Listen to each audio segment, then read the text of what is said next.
বেশ কয়েকটা খুচরা আলাপ করতে হবে। আমি প্রথম থেকে বলে আসতেছি যে আমাদের একটা বিপ্লবী সরকার দরকার ছিল, সেটা তো করতে দিল না। যারা সেই সময় সরকার বানাইলো আমাদের কথা কিন্তু শুনলো না। তবে আমি তাহলে হাল ছাড়ি নাই, আমি চেষ্টা চালাই গেছি, সরকারের ভেতরে বিপ্লবী উপাদান ঢুকানোর কাজ করে গেছি। নরমে গরমে কাজ যে হয় নাই তার না, হয়েছে কলে সরকার তার প্রাইভেট পান্ডার হিসেবে আমাদের কথাকে গুরুত্ব দেয়, মাঝে মাঝে, সবসময় না, এনগেজ হয়। সরকার অনেক ডিফিকাল্ট টাইম সাফল্যের সাথে নেভিগেট করতে পারছে, কিন্তু সবচেয়ে বড় সমস্যা হয়ে যায় যখন সরকারের মধ্যে আগে থেকেই থাকা ফ্যাসিবাদের অবশেষ আর চান্সে সরকারের মধ্যে ঝান্ডায় পড়া বিপ্লবের মধু খাওয়া জন্য টাইম নষ্ট করতে হয়। এর বাইরে তো নানাভাবে হাসিনার লেসপেন্সার গুলো আছেই আমাদের পিছে লাইগা। আজকে কিছু খুচরা বাড়ি মেরে নিয়ে আশেপাশে অনেকদিন এদের আশেপাশে জাহরম বন্ধ থাকবে। তো শুনেন, আগে ক্লিপটা শুনেন। সম্প্রতি সোশ্যাল মিডিয়ায় এবং ব্লগ, ফেসবুকে দেশের বাইরে থেকে আরো অনেকেই আমাদের সেনাবাহিনী নিয়ে বিরূপ মন্তব্য করছে এবং সেনাবাহিনী সামগ্রিক 32 নম্বরের ঘটনায় সেনাবাহিনীতে সরে আসছে, সেটা নিয়ে সে কটূক্তি করেছে। সেই বিষয়ে সেনাবাহিনীর অবস্থানটা কি বা ব্যাখ্যাটা শুনেছেন? প্রশ্ন করেছে যে সেনাবাহিনী নিয়ে আমি নাকি কটূক্তি করেছি, ওই হারামজাদাটা খুঁজে বের করে দিবেন আমারে। প্রশ্ন করেছে যে সাংবাদিকটা, ওরে আমি সারদা একাডেমি ঘোরা দিয়ে মারাইছি, আমার নাম পাল্টাই দিবেন। হাসিনার লেসপেন্সার ইন্ডিয়ার দালাল এখন আর্মির হয়ে গেছে বাচ্চা। তো উত্তর যিনি দিতেছেন র্যাঙ্ক দেখে বুঝলাম কর্নেল। তো কর্নেল সাহেব, এই প্রশ্নটা আপনি নিলেন কেন? আমি কি আর্মির ব্যাপারে কটূক্তি করেছি? কবে করেছি? সে প্রশ্নটা তো ঠিক মতো করতে পারে নাই, নাকি মাত্র হয়ে গেছে জন্য? কতটুকু বস্তুনিষ্ঠ এটার বিচার হাসিনার পোশাক উত্তা সাংবাদিকদের দিতেছেন? তার বিচার আমি কি কটূক্তি করেছি নাকি? আর্মি কি ফাউল করেছে সেটা বলছি। আয়নাগর ভিজিট করতে বাধা দিছে কে? আর্মি দিছে। পত্রিকাতে আসিছে, আমার কথা না। আওয়ামী দুর্বৃত্তদের ক্যান্টনমেন্টে আশ্রয় দিছে কে? আর্মি দিছে। জুলাই বিপ্লবে পুলিশ ফেল করলে কারা রাস্তায় নেমে আন্দোলনকারীদের উপরে গুলি ছুড়িছে? আর্মি ছুড়িছে। মারা যায় নাই মানুষ আর্মি গুলিতে? জাতিসংঘের অনুমোদন ছাড়া জাতিসংঘের আর্মার্ড ভেহিকল, জাতিসংঘের লোগো নিয়ে মাঠে নামাইছিল কে আন্দোলন দমানোর জন্য? আর্মি নামাইছিল। জাতিসংঘের দাবরানি খেয়ে তখন সরি কইছিলেন, মনে নাই? কারা মিলিটারি ড্রোন উড়ায় পুলিশকে বিক্ষোভকারীদের অবস্থান জানাইছে? আর্মি জানাইছে।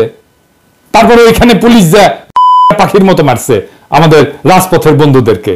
কারা 5ই আগস্ট ইন্ডিয়ান আর্মি চিফের সাথে সারাক্ষণ কথা বলিছে? আর্মি চিফ বলিছে, ওয়াকার বলিছে। As of today, firstly, there is no vulnerability from any side. I am in touch with the chief of Bangladesh during the time of when this changeover took place. I was in constant touch with him, and even thereafter, in November 24, we had a video conference also. When we talk about the relationship we should talk about when there is an elected government. So as of now, the relationship is with the military is well and perfect. Aynaghor বানাইছে কারা? DGFI বানাইছে। DGFI তো আর্মির নাকি? কারা বিক্ষোভ দমনে সাফল্য দাবি করে হাসিনা সাফাই গেছে? আর্মি গাইছে। আরো অনেকেই গাইছে, কিন্তু আর্মিও গাইছে। কারা ছাত্র জনতার উপরে গুলি ছোড়ার প্রমাণ থাকার পরেও সেই আর্মি অফিসারকে চাকুরিতে বহাল রাখছে? কে রাখছে? আর্মি রাখছে, ওয়াকার রাখছে। কার নিরাপত্তা হেফাজত থেকে জেনারেল মুজিব পালাইছে? আর্মির নিরাপত্তা হেফাজত থেকে জেনারেল মুজিব পালাইছে। ব্লক রেডে পুলিশের সাথে কারা ছিল? আর্মি ছিল। সৈনিক আর জুনিয়র অফিসাররা গুলি ছুটতে অস্বীকার না করলে এই আর্মি হাসিনারে রক্ষা করত। তখন আপা আপা করতেন সবাই মিলে, জানি তো। পারতেন কিনা রক্ষা করে সামলাইতে পারতেন কিনা সেটা পরের আলাপ। তা আপনার তো প্রশ্ন উড়াই দেওয়া উচিত ছিল। শুনেন, ওয়াকার সাহেবদের যারা বাঁচাইতে আসতেছে তারা বাঁচাইতে পারবে না। যা যা বললাম উপরে, আগে যা যা কইছি, সেগুলো সব সুপিরিয়র রেসপন্সিবিলিটি গ্রহণ করতে হবে ওয়াকার সাহেবকে। কোনো মাপ নাই। ওয়াকার সাহেব যদি বিপ্লবোত্তর সরকারের পূর্ণ আনুগত্য প্রকাশ করে কাজ করতো, মাপ পাইতো।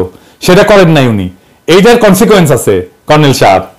ভবিষ্যতে দাবরানি এই সাংবাদিকদের আপনি দিবেন, নয়তো আমার দাবরানি খাবেন আপনি। আর্মি দেখে ডরে প্যান ভিজায় ফেলার দিন শেষ, বুঝছাও? পিনাকি কাউরে এটা ফাউল করবেন, 14টা গালি খাবেন। হাসিনা আমলে কি করছেন? ওই সবাই মিলে ওটা আমল নামা তো টানি দেই নাই। ওয়াকার সাহেবের কাছে দুটো অপশন, হয় প্রফেসর ইউনূসের কাছে পূর্ণ আনুগত্য, অথবা সেনাবাহিনী থেকে বিদায়। পছন্দ আপনার, কেউ বাঁচাইতে পারবে না। এবার আসেন, প্রফেসর ইউনূসের আমেরিকার প্রেস সেক্রেটারি বানিয়েছে দিল্লি স্টারের সাবেক মাত গোলাম মুর্তজাকে নিয়ে কথা বলি। আচ্ছা দাঁড়ান, মুর্তজাতে যাওয়ার আগে আর একটা জিনিস দেখে নি, মুর্তজাকে ধরার আগে শুনেন। আমাকে গ্রামে গিয়েছিলাম, আমাকে একজন ভাই আপনাকে কিন্তু এই গণশত্রু বলেছেন। গ্রামের একটা লোক, ফার্মার, খুব শিক্ষিত না, উনি জেনে গেছেন যে আমি একজন গণশত্রু। আরে শফিকের কি দুষ্ক, মনে বড় দুষ্ক আমার মনে রে শফিক। ঠিক আছে, আমি খুব খুশি এসেছি। প্রথম আলো ডেইলি স্টারকে রক্ষার জন্য তো দিয়ানা হয়ে গেছিলাম, তুমি স্ট্যাটাস মারিছো, কোন দরকার ছিল এর মধ্যে ঢুকার? শেষে আমাদের লোকদের পিটাইছে, আমি কলে এটা পার্সোনালি নিছি শফিক, আজকে মাপ দিছি, এখন কিছু কই না, কিছুদিন মাপ রাখিছি, প্রোটেক্ট করবো তোমাকে যখন ধরে তখন প্রোটেক্ট করি, কিন্তু যখন প্রোটেক্ট করার মরাল বা নৈতিক দায় অনুভব করব না, সেদিন এটার হিসাব আমি বরাবর করব তোমার সাথেই। আর প্রথম আলো ডেইলি স্টার ওই দিনের পিটানির আমি বদলা নিব যদি বাইসা থাকি, এটা আমি আগেই কয়ে রাখলাম। সেদিন যারা গেছিল এখানে, যাদের লাঠিপটা করা হয়েছে, তাদের ডাইকানা প্রকাশ্যে যদি মাপ চায় তাইলে মাপ করে দিতে পারি, কিন্তু আমি রেকর্ড রাখলাম যে আমি মাপ করতে রাজি ছিলাম, শুনে নাই, মার খাইছি, বিনা কারণে পাল্টা মাইক দিয়া প্রতিশোধ নিব, শপথ নিলাম। এবার আসেন গোলাম মুর্তজা। আমি একটা স্ট্যাটাস দিছিলাম পয়লা বৈশাখ নিয়ে, যে পয়লা বৈশাখ আমরা কিভাবে পালন করব। পয়লা বৈশাখ তো আওয়ামী ন্যারেটিভ প্রতিষ্ঠার জায়গা ছিল, তাই না?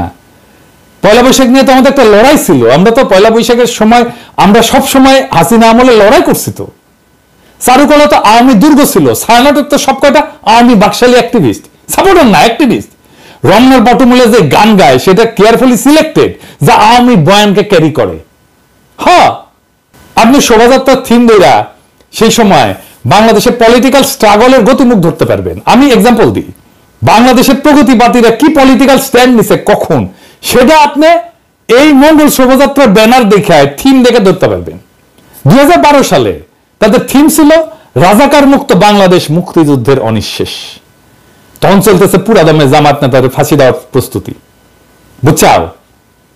রাজাকার মুক্ত বাংলাদেশ কে করিছে? এটা হাইলি পলিটিক্যাল, এটা সংস্কৃতি না।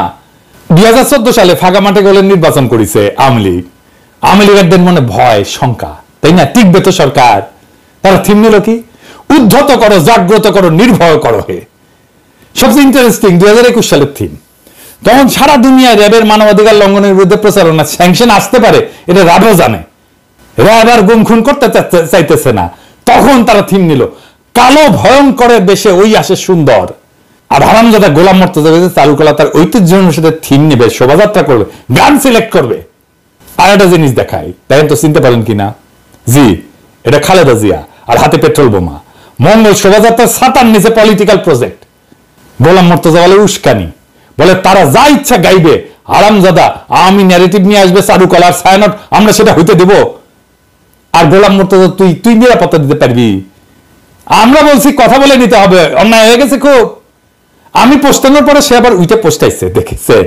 ওটা আবার কমেন্ট বক্সে সমত জানাইতেছে আওয়ামী লীগার এসে, এটা সে দেখেন তো, হুমায়ুন কবিরের কমেন্টটা দেখেন না, দেশ নাকি 5 থেকে 7% জঙ্গি চালাইতেছে। তাহলে তো এই হারামজাদা গোলাম মুর্তজা জঙ্গি রে। এই হুমায়ুন কবিরের ফ্রেন্ড লিস্ট দেখেন, সব আওয়ামী লীগার, মার্কা মারা আওয়ামী লীগার। জয়দেব নন্দী আছে যুবলীগের, দেখেছেন? আর গোলাম মুর্তজা তার ফ্রেন্ড। আর এই গোলাম মুর্তজার রিকমেন্ড করেছে নাহিদ, আর এখন আমেরিকা বসে আমাদের পিছে লাগে, আওয়ামী লীগারদের সাথে ম্যাটাকার করে। এই সাংবাদিকতা ছিল আওয়ামী ট্রেনিং সেন্টার হিস্টোরিক্যালি। ওই থেকে সব আওয়ামী লীগের জাউদাগুলো জন্ম নিয়েছে। সে মানিক মিয়া থেকে শুরু, শেখ মুনির সাংবাদিক ছিল, ওবায়দুল কাদের সাংবাদিক ছিল, এদের সুপ্পু ও সাংবাদিক ছিল। আর 111 ঘটায় প্রথম আলো ডেইলি স্টারের সাংবাদিকদের ইগো আকাশে উঠিছে। তারা বলে উপদেশটা নাকি তারা বানায়। বাংলাদেশ এমন করে উদ্ভব দেশ হয়েছে, বিন্দুমাত্র সমাজ রাজনীতি সম্পর্কে ধারণা ছাড়া জাতির বিবেক সাইজা বসে। আর লেখাপড়ার কথা কইলাম না, রেজাল্টের কথা কইলাম না, বেলো তো বেল্ট খেলা হবে, সব জানে তারা, শুধু সাংবাদিকতাটা ছাড়া। পয়লা বৈশাখ তো হাসিনা থাকাকালীন আমাদের প্রতিরোধের জায়গা ছিল। পয়লা বৈশাখের শোভাযাত্রা আমরা প্রায় নাই করে দিয়েছিলাম, ওইটা আমাদের সাংস্কৃতিক প্রতিরোধ। আজ তো আমরা উদযাপন করতে চাই, কিন্তু আমাদের তরিকায় উদযাপন করতে হবে। বিজয়ীরা তাই করে, বিজয়ীরা বলে দেয় কিভাবে সমাজ চলবে। এটাই বিপ্লব, সংবাদপত্রের প্যানপানানি কলাম না বিপ্লব। আমরা যদি সত্যি গ্যাঞ্জাম করতে চাই, গোলাম মুর্তজাকে তুই কি স্ট্যাটাস দিয়ে আমাদের থামাইতে পারবি? আমরা যদি 1.5-2 মাস অবিরাম ক্যাম্পেইন চালাই, খায়া না খায়া, গোলাম মুর্তজার দিল্লি স্টার টাকাতে পারবি? একটা পলিটিক্যাল প্রোগ্রামকে সহিংসতার দিকে ঠেলে দেয় কারা? এরা সেকুলাররা, এই যে দিল্লি স্টার পন্দের আলো, এরা বেকুব সেকুলাররা, এদের প্রগতিশীল কারেন্ট। আবার দেখেন ওই যে ভব, ওরা নিয়ে কি লিখেছে দেখেছেন? গোলাম মুর্তজা হারামজাদা তসলিমার বইয়ের জন্য পান্নাসের হুমকি, হেনস্থা, অত্যন্ত জঘন্য কাজ যা আজ বইমেলায় হয়েছে। সরকারের উচিত অবিলম্বে এদের বিরুদ্ধে কঠোর ব্যবস্থা নেওয়া। কিন্তু হুমকি নাজিহালের নেতিবাচক প্রভাব আঞ্চলিক ও আন্তর্জাতিক পর্যায়ে ডক্টর ইউনূসের ও বাংলাদেশের ইমেজ ক্ষতি হবে ভয়াবহভাবে। দেশের ক্ষতি যারা করে তাদের বিরুদ্ধে ব্যবস্থা না নেওয়ার কোনো বিকল্প নাই। হারামজাদা, তুই আন্তর্জাতিক রাজনীতি বুঝিস না? উঠি যায়, হ্যাঁ? 2 দিনের বৈরাগী ভাতে কষ অন্ন, হ্যাঁ? শালা কাওয়ান বাজারের ডিম ভাজি, নিউ ইয়র্কে যায় অমলেট হচ্ছ তুই না? দেখেছেন তো ওই কি গর্তের মাল? ভব মারিল থাপ্পড়, এটি সব দেখান। আর আমাদের ছেলেরা নাকি হেনস্থা করেছে। আমি বলি না বাঙ্গু ছেলে, এরা 14 জেনারেশনের জাউরা।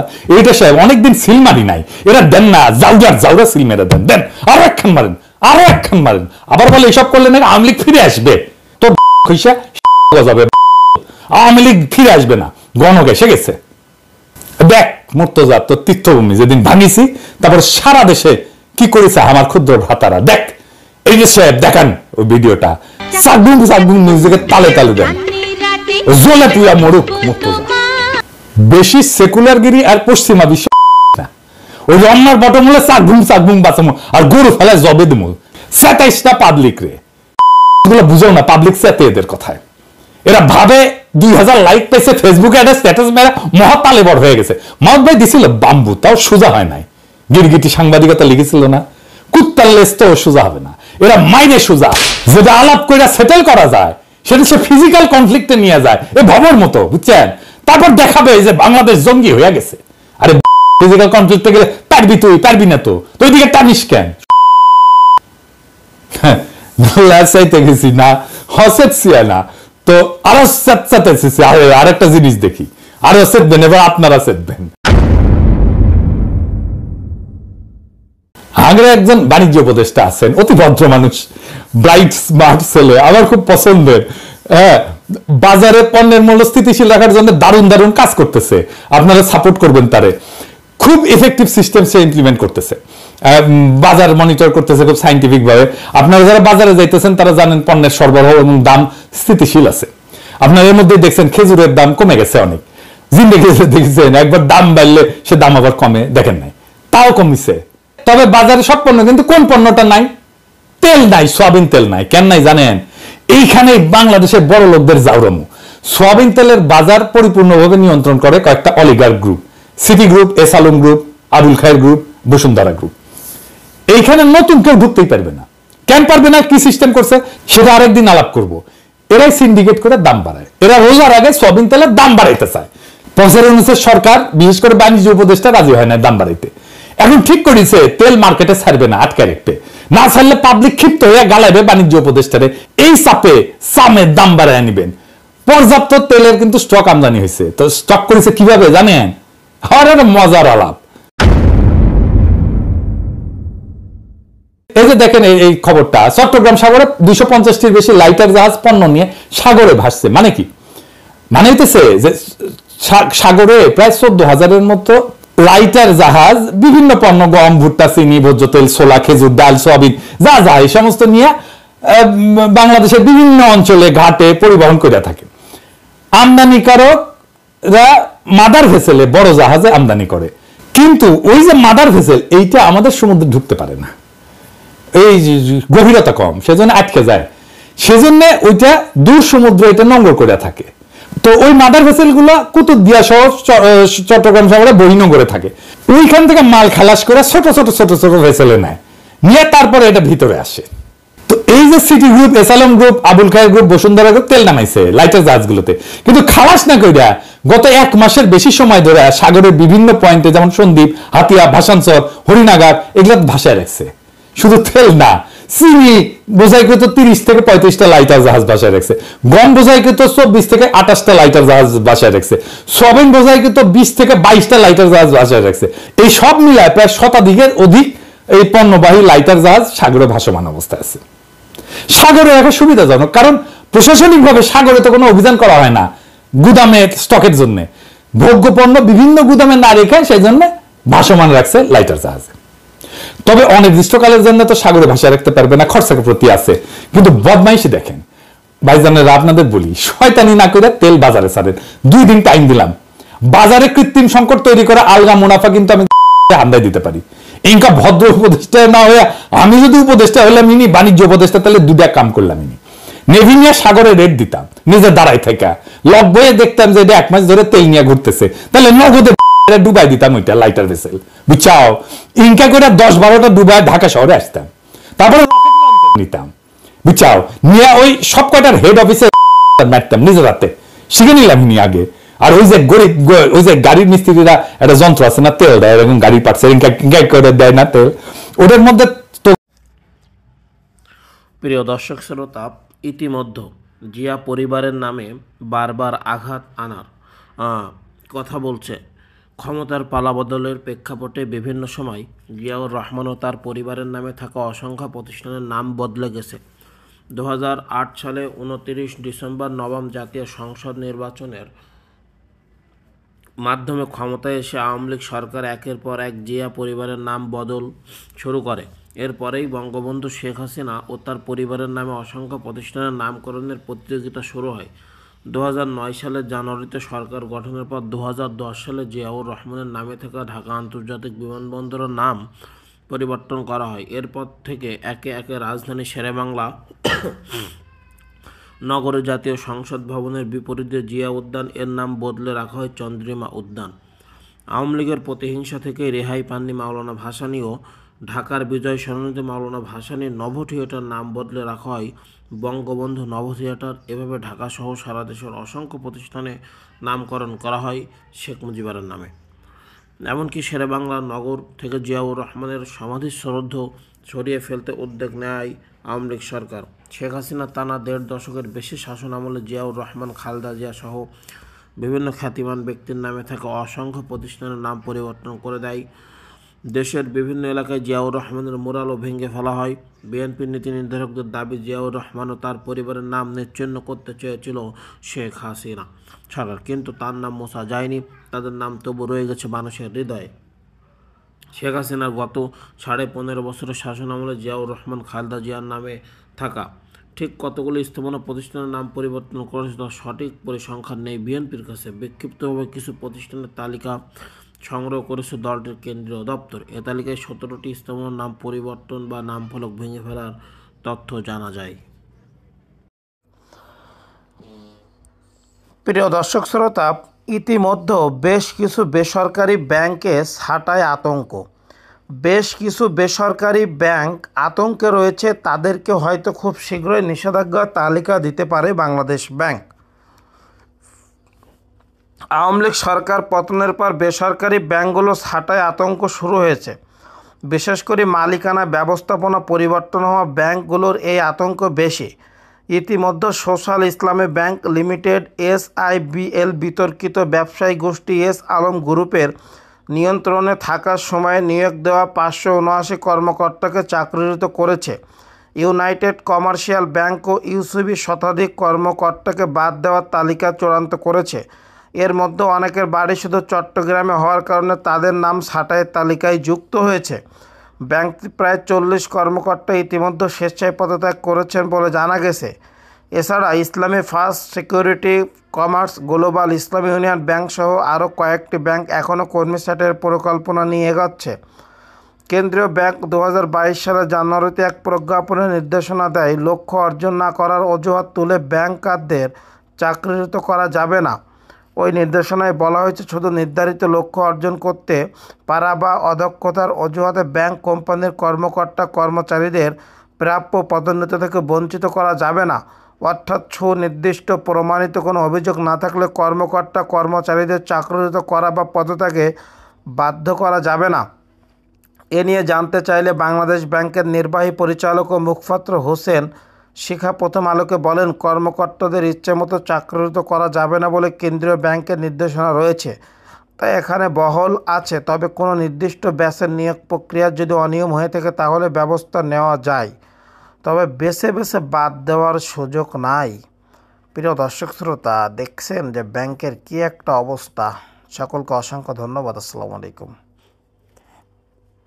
আসসালামু আলাইকুম প্রিয় দর্শক শ্রোতা, ইতিমধ্যে বিএনপির মহাসচিব মির্জা ফখরুল ইসলাম আলমগীর আবারও মুখ খুললেন। তিনি বিভিন্ন সময় বিভিন্ন কথা বলছেন। তিনি আবারও বললেন, জনগণের সরকার এখনও প্রতিষ্ঠিত হয়নি। মির্জা ফখরুল মন্তব্য করছেন বিস্তারিত। জনগণের সরকার এখনও প্রতিষ্ঠিত হয়নি বলে মন্তব্য করছেন বিএনপির মহাসচিব মির্জা ফখরুল ইসলাম আলমগীর। রোববার 3 নভেম্বর সন্ধ্যায় রাজধানীর রমনার ইঞ্জিনিয়ার্স ইনস্টিটিউট মিলনায়তনে এক আলোচনা সভার প্রধান অতিথির বক্তব্যে কথা বলেন তিনি। অবিভক্ত ঢাকা সিটি কর্পোরেশনের মেয়র সাদেক হোসেন খোকার 5ম মৃত্যুবার্ষিকী উপলক্ষে এই সভার আয়োজন করে ঢাকা মহানগর দক্ষিণ বিএনপি মির্জা ফখরুল বলেন, আমরা একটা ভয়াবহ দানবের হাত থেকে মুক্তি পেয়েছি। বুকের ওপর থেকে পাথর গেছে, কিন্তু পাথর গেলেও কিন্তু এখনও স্বস্তি নেই। কোথাও যেন আটকে আছি। আমাদের জনগণের সরকার এখনও প্রতিষ্ঠিত হয়নি।